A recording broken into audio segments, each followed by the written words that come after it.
Hello student, इस video में बात करेंगे हम एल्गोरिथम की, टाइम कॉम्प्लेक्सिटी, स्पेस कॉम्प्लेक्सिटी। तो ये तीनों चीजें इतनी ज्यादा इंपॉर्टेंट हैं, मतलब जैसे भी आप कोई भी प्रोग्राम या कोई किसी भी प्रोजेक्ट में काम कर रहे हैं तो ये चीजें इतनी इंपॉर्टेंट हो जाती है कि यही प्रोजेक्ट के इफिशिएंट होने पे डिपेंड, मतलब इफिशिएंट इसी के ऊपर ही प्रोजेक्ट डिपेंड होता है कि आपने कहीं। इसको हम एक एक करके देखते हैं पहले, तो फिर मैं आपको धीरे धीरे इसका एग्जाम्पल देता जाऊंगा, रियल टाइम एग्जाम्पल। तो बात करते हैं एल्गोरिथम की। जैसे कि मान लीजिए आपको लीनियर सर्च का, मैंने लास्ट प्रोग्राम जो बताया, आपको स्टेप वाइज प्रोसीजर पता चल गया कि लीनियर सर्च में आप एक अरे लेते हैं, ठीक है, फिर उसे फॉर लूप के थ्रू एन एलिमेंट तक जाते हैं, उसके अंदर एक इफ कंडीशन लगी होती है, ठीक है। इफ कंडीशन में अगर नंबर जो हम सर्च कर रहे हैं वो मिल गया तो हम प्रिंट करा देते हैं नंबर इज फाउंड, और नहीं मिला तो वहां से नंबर इज नॉट फाउंड। और उसमें भी इफ कंडीशन में आपने देखा हमने ब्रेक लगा दिया था, ठीक है। तो यही चीज ये आपको सिंपल एक लॉजिक पता चल गया। अब आप क्या इसको सी में भी यूज कीजिए, सी प्लस प्लस में भी यूज कीजिए, जावा में कीजिए, पाइथन में कीजिए। तो एल्गोरिथम एक सिंपल लैंग्वेज में लिखा हुआ एक स्टेप वाइज प्रोसीजर होता है किसी भी प्रॉब्लम को सॉल्व करने का, ठीक है। यहाँ बस लीनियर सर्च नहीं, सारे प्रॉब्लम के एल्गो ही मांगी जाती है। जैसे आप किसी इंटरव्यू में जाएंगे कंपनी में, तो वहां पे जैसे जावा की रिक्वायरमेंट है, पर आपने बोल दिया नहीं मुझे सी अच्छा बनता है, तो अब वो लोग ये नहीं बोलते हैं कि आपको जाके स्पेसिफिकली किसी भी लैंग्वेज में लिखना है, वो बोलते हैं सिंपल एक एल्गोरिथम लिख दो। तो उससे पता चल जाएगा कि आपके अंदर क्या नॉलेज है, आप किस तरह से चीजों को कर रहे हैं। तो वहां पे लैंग्वेज मैटर नहीं करती, क्योंकि सिंटेक्स आप 2 से 3 हफ्ते में किसी भी लैंग्वेज का इजीली सीख जाते हैं, ठीक। तो ये है लीनियर सर्च का एक एल्गोरिथम, ठीक है। तो इस तरह से आप एल्गो लिखते हैं। ये हो गया एल्गोरिथम। अब बात करते हैं एल्गोरिथम में क्या चीज इंपॉर्टेंट देखी जाती है। टाइम कॉम्प्लेक्सिटी होती है। टाइम कॉम्प्लेक्सिटी डिपेंड करती है आपने कितने लूप लगाए हैं, फॉर लूप के ऊपर डिपेंड करती है। स्पेस कॉम्प्लेक्सिटी डिपेंड करती है आपने कितने से ज्यादा वेरिएबल लिए हैं। अगर आपने कम से कम वेरिएबल में काम को कर दिया, जैसे कि कोई दूसरा बंदा 5 से 6 वेरिएबल ले रहा है और आपने 3 वेरिएबल में वही चीज सेम कर दिया है, और किसी ने 4 फॉर लूप लगाए हैं, आपने 2 फॉर लूप लगा के ही उस कोड को लिख दिया है, तो आपका कोड इफिशिएंट है टाइम कॉम्प्लेक्सिटी के अनुसार और स्पेस कॉम्प्लेक्सिटी के अनुसार।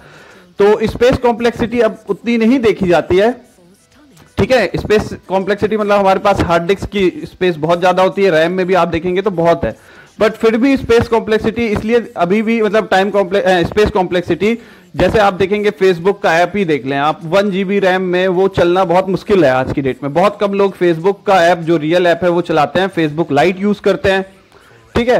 और टाइम कॉम्प्लेक्सिटी की बात करें, या फिर और अगर मैं ऐप के उसमें जाऊं, अगर आप एंड्रॉइड की बात करें तो कुछ ऐप ऐसे होते हैं जो आपकी बैटरी बहुत ज्यादा खत्म करते जाते हैं। फिर कुछ ऐप ऐसे होते हैं जो कि नेट से कनेक्ट होने में बहुत टाइम लेते हैं 2G में, बट आप देखेंगे जो इफिशिएंट ऐप है जैसे व्हाट्सएप है, वो आपको नेट की कनेक्टिविटी में भी कोई प्रॉब्लम नहीं देगा।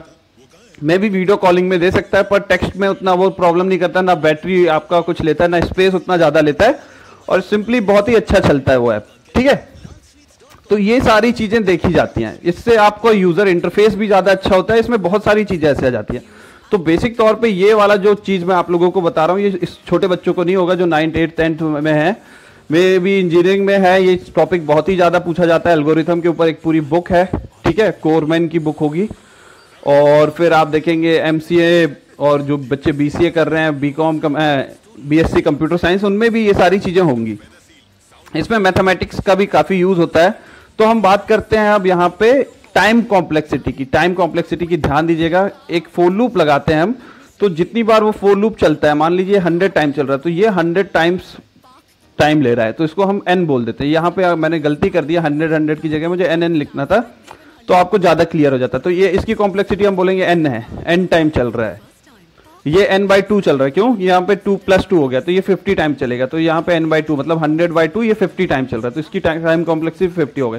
इसको नापने के लिए 3-4 नोटेशन होती है, बिग ओमेगा, बिग ऐसे करके बिग O होता है, फिर स्मॉल ओमेगा ऐसे करके होता है, अभी मुझे उतना ध्यान नहीं है।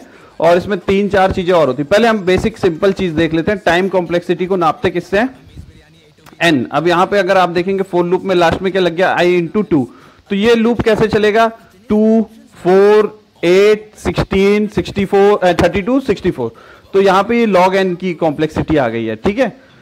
ये टाइम कॉम्प्लेक्सिटी है, ये ध्यान दीजिएगा। फिर फॉर लूप चला, डिवाइड हो रहा है, तो ये log n ही चलेगा, डिवाइड × log n टाइम चलते हैं। फिर आप देखेंगे फॉर लूप के अंदर फॉर लूप लग गया है, मतलब ये पहला फॉर लूप n टाइम चल रहा है, दूसरा फॉर लूप फिर n टाइम चल रहा है, तो n × n, n², ये एन स्क्वायर है, ठीक है। अब देखेंगे यहाँ पे फोर लूप के अंदर, फोर लूप तो एन तो है, फिर अब क्या हो गया यहाँ पे आई इंटू टू है, तो ये क्या हो गया एन इंटू लॉग एन। तो इस तरह से कॉम्प्लेक्सिटी निकाली जाती है। ये मतलब आप देखेंगे गेट वेट में भी बहुत सारे एग्जामों में ये सिंपल इसी तरह से ये दे दिया जाता है कोड, और बोलते हैं कि क्या क्या कॉम्प्लेक्सिटी है एन लॉग। तो ये काफी इंपॉर्टेंट चीजें हैं, काफी बुकों में आपको इस तरह से देखने को नहीं मिलेगा, उसमें बहुत ही सारे ग्राफ व्राफ बना के बताए जाते हैं, बट मैं आपको सिंपली बता देता हूं कि इस तरह से आप इसे चेक कर सकते हैं। आप क्वेश्चंस देखेंगे कॉम्प्लेक्सिटी के ऊपर तो आपको ये देखने को जरूर मिलेगा। स्पेस कॉम्प्लेक्सिटी के ऊपर उतना वो नहीं करते हैं, बट आप कहीं इंटरव्यू में जाएंगे तो आपने अगर ज्यादा वेरिएबल लिए हैं जैसा कि मैंने बताया तो वो आपके लिए एक प्रॉब्लम हो सकती है। तो कम से कम इफिशिएंट वे में प्रोग्राम बनाने की कोशिश कीजिए। और कोई भी अलग से टॉपिक हो आपकी बुक में या कोई सिलेबस में, तो आप सिलेबस मैंने पिछले वीडियो में बोला आप मुझे सेंड कर सकते हैं। और कोई भी अलग टॉपिक या कोई नई चीज आपको ना समझ में आ रही हो तो प्लीज मुझे मेल कीजिए या फिर नीचे कमेंट में बताइए, रेट कीजिए, रिव्यू कीजिए, शेयर कीजिए अपने फ्रेंड्स के साथ, हो सके तो कंट्रीब्यूट कीजिए कि मैं और ऐसे कोर्स लेके आऊं आप लोगों के लिए ज्यादा से ज्यादा।